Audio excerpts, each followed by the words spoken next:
السلام علیکم، کیا حال ہے آپ سب کے؟ امید ہے سب خیریت سے ہوں گے، ٹھیک ہوں گے، خوشحال ہوں گے۔ تو یہ میرا پیارا سا پودا ہے جس کو میں نے کٹنگ سے لگایا تھا، اور ماشاءاللہ یہ اتنا اچھا گرو ہوا ہے کہ کافی گھنا ہو گیا ہے۔ تو میں اس کو دھوپ میں رکھا تھا، یہاں پہ تھوڑی سی دھوپ آتی ہے، تو یہاں پہ پھر میں ناشتہ کر رہی تھی، انڈا پراٹھا بنایا تھا، تو ساتھ میں اذلان کو بھی ناشتہ کروا رہی تھی۔ ویسے تو میں اپنے ہاتھ سے کھلاتی ہوں، لیکن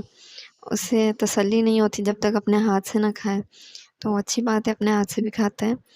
تو ناشتے کے بعد پھر میرے پاس کام تھے بہت سارے، ویسے تو کام ہوتے ہیں رمضان سے پہلے، تو مین کام جو ہوتا ہے وہ تو اکثر ہم بھول جاتے ہیں یا پھر بعد کے لیے چھوڑ دیتے ہیں۔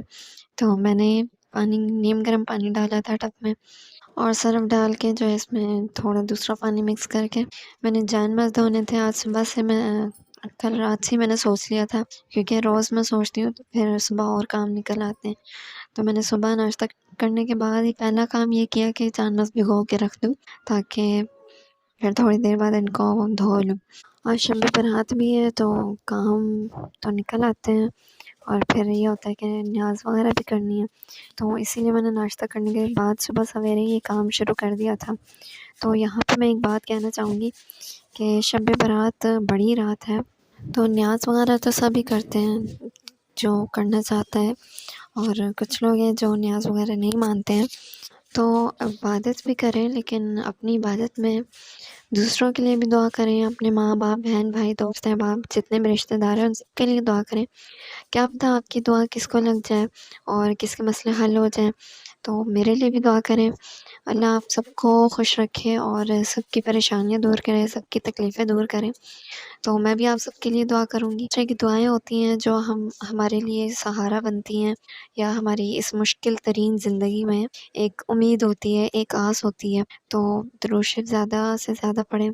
اس کے علاوہ قرآن پاک کی تلاوت تو سبھی کرتے ہیں جو اللہ کی عبادت کرتے ہیں، نماز کے ساتھ پھر نفل ادا کرنا، اور پھر تسبیحات، وظائف ہوتے ہیں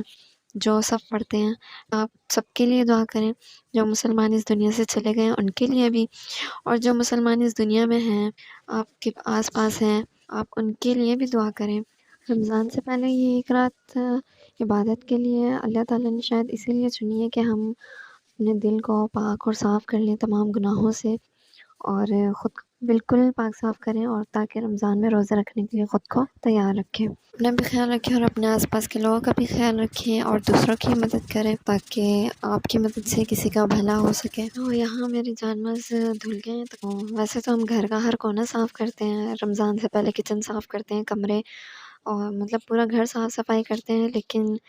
جہاں ہمیں عبادت کرنی ہے وہ جگہ صاف کرنا اور ان تمام چیزوں کو صاف کرنا بہت ضروری ہوتا ہے۔ تو اس لیے میں نے جان ماز دھو لی ہے، اور یہ قرآن پاک کا غلاف تھا جو میں نے بھگو کے رکھا تھا، تو اس کو بڑی احتیاط سے دھونا ہوتا ہے، کیونکہ اس کا پانی گٹر میں نہیں جانا چاہیے۔ ہم سنک میں ڈال دیتے ہیں تو وہ پانی ظاہر ہے گٹر میں ہی جاتا ہے۔ تو میری نانی نے مجھے، بچپن میں بھی ہم لوگ ایسے ہی کرتے تھے، میری نانی مجھ سے قرآن پاک کے غلاف دھلواتی تھی، تو اس کا پانی کبھی بھی ہم نے گٹر میں نہیں ڈالا تھا، تو ہم اس طرح سے پودوں کو دے دیتے تھے، یا پھر اگر گھر میں پودے نہیں ہوتے تھے اس ٹائم، تو گلی میں جو درخت ہوتے تھے تو وہاں پہ پانی دے کے آتے تھے، لیکن کبھی بھی گٹر میں نہیں جانے دیا۔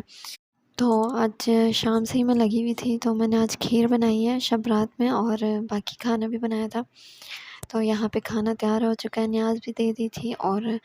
اب جو ہے کھانا کھانے کا ٹائم آ گیا، اس کے بعد پھر عبادت کا، تو مجھے بھی اپنی عبادت میں اور دعا میں یاد رکھیں۔